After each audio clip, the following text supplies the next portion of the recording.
guys. So I've been thinking lately that I'd like to learn maybe how to do some engraving or some jewelry making.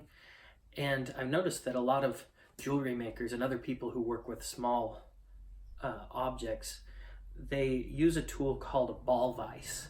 It allows you to rotate around whatever you're working on at a different angle so that it's comfortable as you're working, and gives you a lot of versatility. How much would it cost to buy one? It's like 300 bucks. Well, I don't want to spend that much, so I decided I'm going to go ahead and build my own. And so I'm going to take you through that process as I try to figure out how to do it, and hopefully I succeed. So here we go. So I picked up a bowling ball at Goodwill. This is Bert the bowling ball. Hello, Bert. How are you?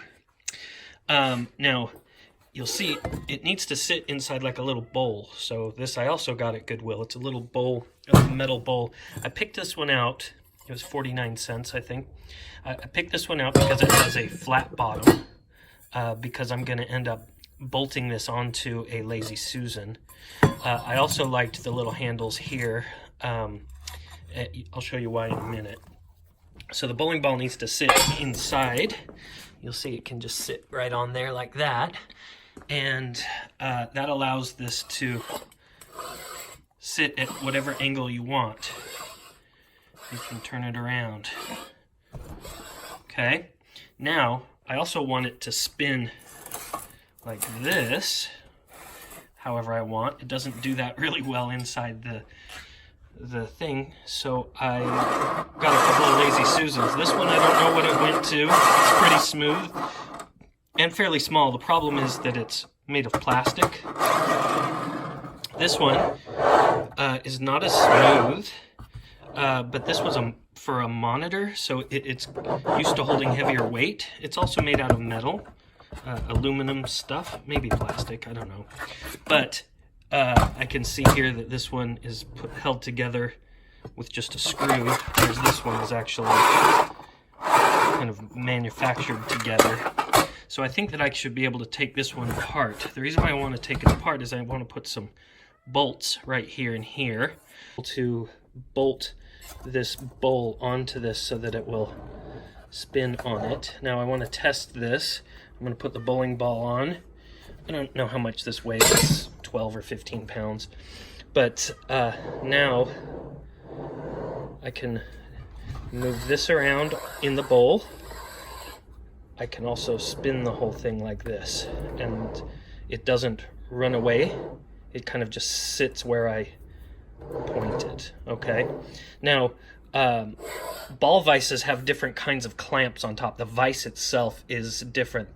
And so what I want to do is I want to prepare this ball so that I can place on it different kinds of vices. So I think the first thing I'm going to try is I want to cut the top off of this and give myself a flat surface to work with.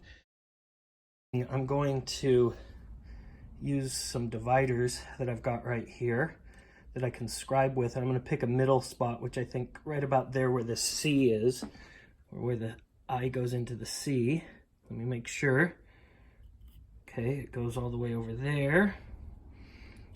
It looks like it cuts Bert in half, but it covers all the holes. So now I'm just going to scribe a line in the ball.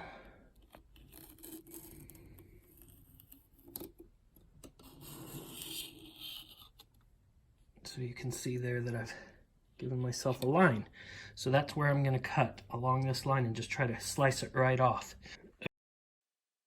In order to cut the bowling ball, I needed to find a way to hold it in place. So this is what I threw together. I used a piece of leather to wrap around it to grip onto it, and I tried using some rope to tie it into place, but I couldn't get it tight enough. So I used several bungee cords and just wrapped it around really tight and connected it to the 2x4. So now it's on there very sturdy and will be held in place so that I can cut it. All right, so I'm getting ready to cut. I've got my safety gear on, I got my mask, goggles hearing protection. And here's the Sawzall with a long blade. Okay, so we're gonna go ahead and start cutting.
So here's my bowling ball. You can see that I've sanded the top. You can see it's very flat. It's not perfect.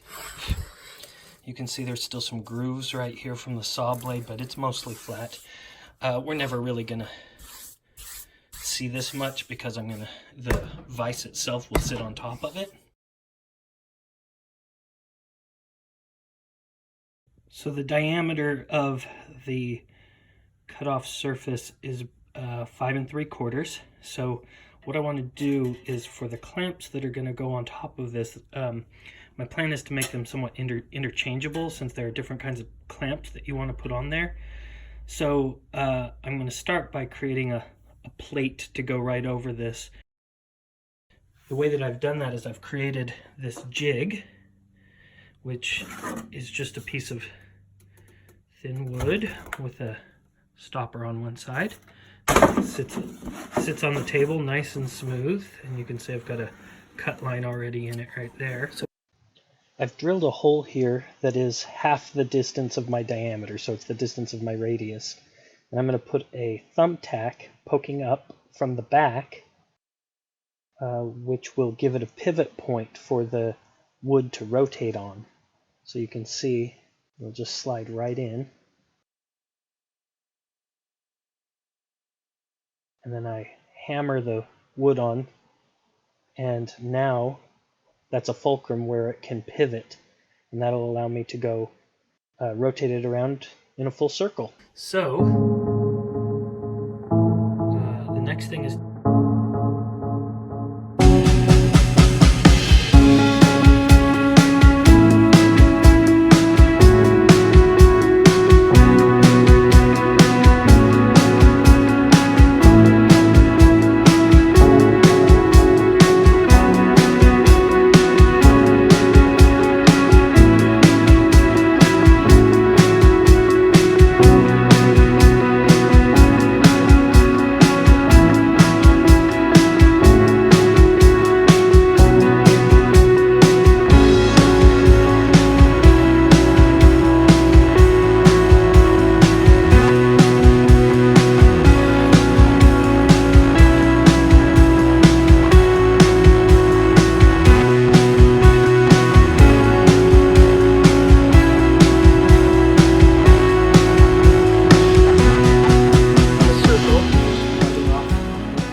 up on here, you'll see that it matches perfectly. It fits exactly on top.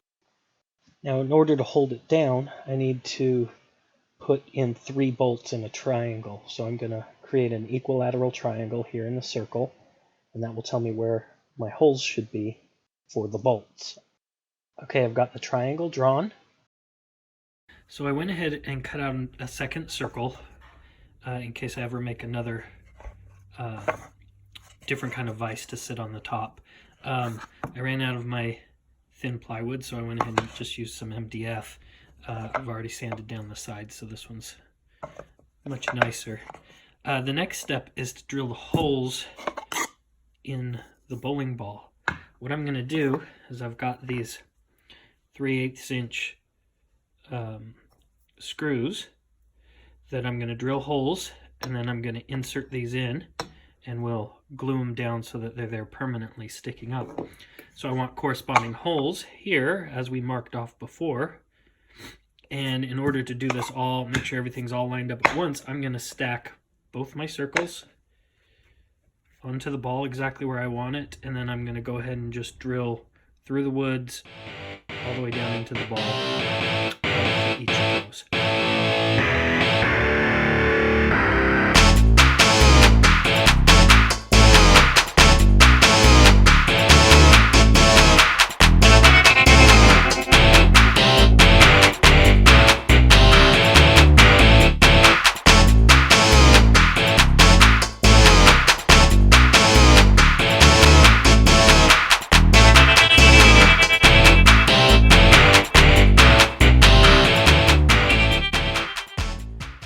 Okay, so the way that this epoxy works is you mix equal portions of A with equal portions of B.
Day, and the resin has all hardened.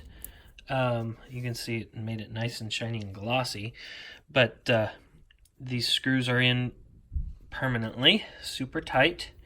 You know, I filled these holes. They're not perfectly flush. It doesn't really even matter. It doesn't matter because they're going to be covered. This is only filled to the level right there, so you can still stick your finger in it.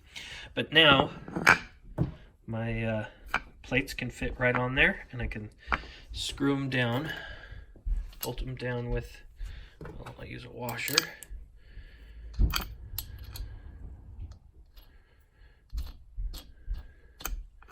And a wing nut, I can just bolt these down. And so now I can mount the vise itself onto this plate. Before I do that, though, I'm going to first add the Lazy Susan. Okay, so I'm going to take apart this Lazy Susan and see if I can install the bowl onto it.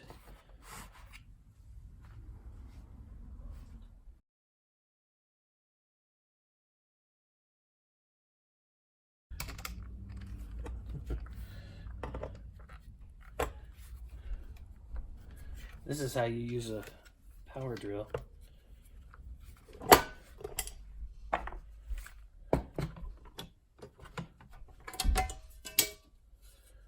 Okay. Big washer.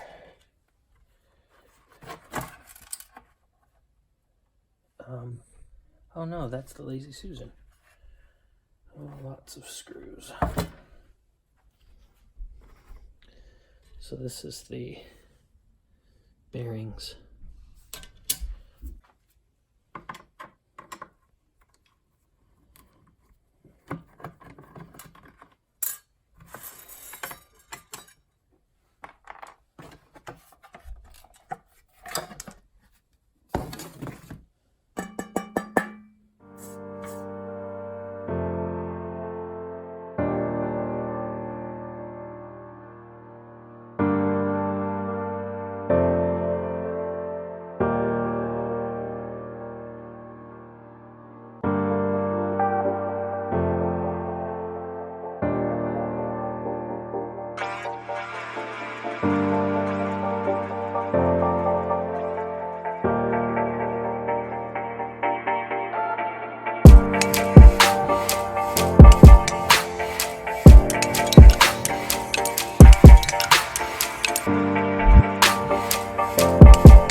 Okay, now I've got the base all built and put together. You can see how it moves and rotates.